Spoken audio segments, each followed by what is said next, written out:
Barcelone envisage de se séparer d'Ansu Fati lors du mercato de janvier. Hansi Flick avait initialement prévu de l'inclure dans l'équipe, mais Fati a eu du mal à obtenir du temps de jeu. Sa position dans l'équipe a considérablement baissé, se classant désormais derrière Pau Victor parmi les attaquants. La valeur marchande de Fati a également chuté de façon spectaculaire, passant d'un pic de 80 millions d'euros à seulement 15 millions d'euros, reflétant ses difficultés à retrouver la forme. Jeudi, l'agent de Fati, Jorge Mendes, a rencontré Joan Laporta et Deco pour discuter de l'avenir du joueur. Les deux parties ont convenu de faciliter son départ en janvier si Fati souhaite prendre un nouveau départ ailleurs. Fati a plusieurs options devant lui. Un transfert en Arabie Saoudite est possible, tandis que les clubs européens, notamment Séville, envisagent un prêt pour aider à résoudre leurs difficultés à marquer des buts. Barcelone serait ouvert à l'idée d'envisager des offres pour Ferran Torres à l'approche du mercato de janvier. Aston Villa et Arsenal ont tous deux exprimé leur intérêt pour l'attaquant, dans le but de renforcer leurs équipes pendant la mi-saison. Malgré l'attention de ces clubs, Torres se concentre sur ses preuves à Barcelone. Il espère obtenir plus de temps de jeu au fil de la saison, ayant effectué 5 titularisations jusqu'à présent cette saison. Torres comprend qu'il fait face à une rude concurrence en attaque. Actuellement, le trio principal du Barça se compose de Robert Lewandowski, Lamine Yamal et Rafinha, qui ont tous bien performé. L'attaquant a déjà déclaré son désir de rester à Barcelone. Il considère le club comme son objectif principal pour l'avenir, même si des clubs familiers avec ses capacités depuis son passage en Première Ligue se sont montrés intéressés. Le FC Barcelone semble avoir évité une mauvaise passe avec Federico Chiesa, qui rencontre des difficultés à Liverpool. L'ailier a été lié à un prêt du club alors qu'il espère retrouver sa forme. Les rapports suggèrent que l'AC Milan, la Roma et l'Inter Milan sont des options potentielles pour lui. L'été dernier, le FC Barcelone a envisagé de vendre Rafinha pour recruter Chiesa.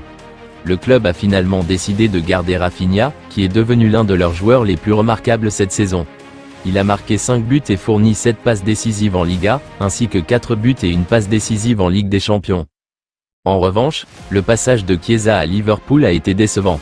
Il n'a joué que 19 minutes en Première Ligue et en Ligue des Champions sans marquer ni faire de passes décisives. Barcelone a fait le bon choix en s'en tenant à Rafinha, qui a montré sa valeur sur le terrain. Maintenant, l'avenir de Chiesa reste incertain alors qu'il cherche un nouveau départ. Un prêt semble probable, plusieurs clubs étant apparemment intéressés. Barcelone peut être soulagé de ne pas avoir donné suite à ce transfert. Ce samedi, Barcelone affronte le Real Madrid lors du premier Classico officiel de la saison.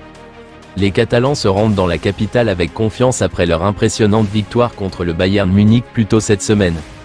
Dans cet esprit, le meilleur choix pour Hansi Flick serait de conserver le même 11 de départ face aux Merengues.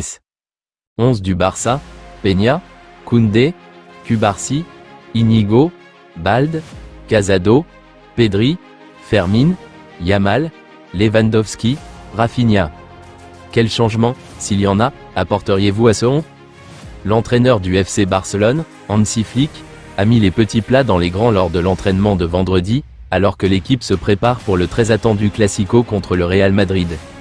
Dans un signe clair de planification stratégique, Flick a commencé la journée par une conversation prolongée en tête-à-tête avec la jeune star montante, Lamine Yamal. Cette discussion privée suggère que Flick compte sur les compétences de Yamal pour jouer un rôle crucial lors de l'affrontement de samedi. Lors de l'entraînement, l'accent mis par Flick sur le détail était évident. Des sources proches de l'équipe révèlent qu'il a analysé méticuleusement chaque mouvement du Real Madrid, à la recherche de faiblesses à exploiter. À l'issue de la séance, Flick a rassemblé ses joueurs pour un briefing tactique, utilisant des séquences vidéo pour mettre en évidence les stratégies clés et les vulnérabilités potentielles de l'effectif du Real Madrid.